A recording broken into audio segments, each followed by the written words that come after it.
Buongiorno e benvenuti all'Almanacco. Oggi è mercoledì 19 agosto 2026. Il sole sorge alle 6:19 e tramonta alle 20:03. La luna si leva alle 12:35 e cala alle 23:12. Oggi si celebra San Ludovico. Il nome Ludovico ha origini germaniche e significa celebre guerriero. Il 19 agosto è la giornata mondiale della fotografia. In un'epoca in cui scattare e postare è un gesto immediato, questa ricorrenza ci invita a riflettere sulla fotografia come vera e propria arte. Nata nel 2010 per iniziativa di Korsk-Ara, la data è stata scelta perché il 19 agosto 1837 veniva presentato al mondo il daguerrotipo, il primo processo fotografico della storia. Un invito a fermare il tempo non solo con un click, ma con lo sguardo. Festeggia oggi 38 anni Erika Christensen, l'attrice statunitense che ha incantato il pubblico in film come Traffic nella serie TV di successo Parenthood. Rappresenta perfettamente la generazione di attrici che ha saputo spaziare con eleganza tra il cinema d'autore e le grandi produzioni televisive, mantenendo sempre un profilo autentico e raffinato. Tanti auguri anche a Marco Materazzi per i suoi 53 anni. L'eroe dei mondiali 2006, indimenticabile il suo gol in finale contro la Francia ed il rigore trasformato sotto una pressione immensa. Simbolo dell'Inter del triplete, Materazzi resta uno dei difensori carismatici e grintosi della storia del calcio italiano, capace di trascinare compagni e tifosi con la sua determinazione. Una ferita profonda nella storia della Sicilia. Nel tardo pomeriggio del 19 agosto 1949 un comando di uomini armati assaltò la caserma dei carabinieri di Bellolampo, vicino Palermo.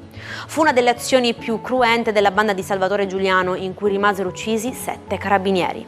Una strage che segnò tristemente gli anni del dopoguerra nell'isola. Quante formiche ci sono in un formicaio? Tantissime. Mentre i nidi negli alberi ospitano poche centinaia di migliaia di individui, le colonie sotterranee sono delle vere e proprie metropoli. Nel 2002 è stata scoperta una supercolonia che si estende per 600.000 km tra Francia, Spagna e Portogallo. Gli scienziati stimano che i suoi abitanti siano diversi miliardi, praticamente una nazione sotto i nostri piedi. Benvenuti a metà settimana. Scopriamo subito insieme come si allineano i pianeti in questo mercoledì di fine agosto. Ariete, la Luna vi chiede un briciolo di pazienza in più. Evitate le risposte troppo istintive o taglienti, specie in famiglia o nei rapporti con il partner. Toro, giornata super favorevole per i contatti e le pubbliche relazioni.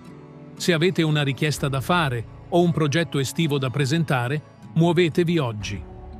Gemelli, siete molto concentrati sul lato pratico ed economico della vita. Ottimo momento per fare acquisti intelligenti o per rivedere i vostri piani per il budget. Cancro, con la luna che entra nel vostro segno, le emozioni si fanno intense e magnetiche. Sarete irresistibili. Seguite il cuore senza fare troppi calcoli. Leone, il cielo vi consiglia di rallentare un po' il ritmo. Dedicate la giornata a riflettere sulle prossime mosse, senza la foga di dover agire per forza subito. Vergine, sarete l'anima del vostro gruppo oggi. Le stelle favoriscono gli incontri con gli amici e i progetti di squadra. L'unione fa decisamente la forza. Bilancia, qualche piccola pressione sul lavoro o nella gestione quotidiana vi richiede la massima concentrazione. Non fatevi distrarre e puntate dritti alla meta. Scorpione, splendida energia di rinnovamento. Avete voglia di esplorare nuovi luoghi o nuove idee. Un'intuizione improvvisa vi aprirà gli occhi in amore. Sagittario, è il momento di lasciarsi alle spalle un vecchio bisticcio. Voltate pagina con coraggio e riscoprite il piacere della leggerezza estiva. Capricorno, sarete al centro dell'attenzione nelle relazioni. Cercate di essere aperti all'ascolto e non arroccatevi troppo sulle vostre posizioni. Acquario, giornata ideale per prendervi cura del vostro benessere psicofisico. Una buona alimentazione, un po' di movimento e tanto relax faranno miracoli. Pesci. Amore e creatività viaggiano sullo stesso binario oggi. Sarete incredibilmente ispirati, perfetti per vivere momenti di pura magia romantica. Che sia per tutti un mercoledì fantastico. Ci sentiamo domani con il prossimo appuntamento astrale. Considerato tra i padri della Repubblica, Alcide De Gasperi si spegneva il 19 agosto del 1954 a 73 anni. Fondatore della Democrazia Cristiana, fu il primo presidente del Consiglio dell'Italia repubblicana e guidò il paese nella delicata fase della ricostruzione post-bellica, ponendo le basi per l'integrazione europea. Avete un compito noioso o un pensiero fisso che vi opprime? Gli inglesi dicono get it out of your system, significa letteralmente liberare il proprio sistema da qualcosa. Che sia un pianto liberatorio, una corsa o finire finalmente quel lavoro arretrato, fatelo oggi per godervi il resto della settimana senza preoccupazioni. Il matto di oggi è Gabrielle Coco Chanel, la donna che rivoluzionò la moda liberando le donne dai corsetti.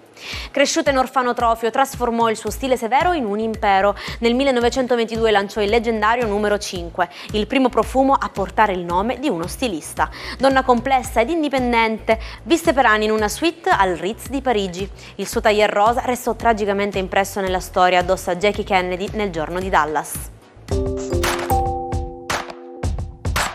E ci salutiamo con il dogma di Coco Chanel. La moda passa, lo stile resta. Io vi auguro una giornata piena di stile da indossare con la testa alta ed un sorriso sincero. Noi ci vediamo domani per un nuovo appuntamento con il nostro almanacco e tante curiosità. Una buona giornata dalla vostra Jaire.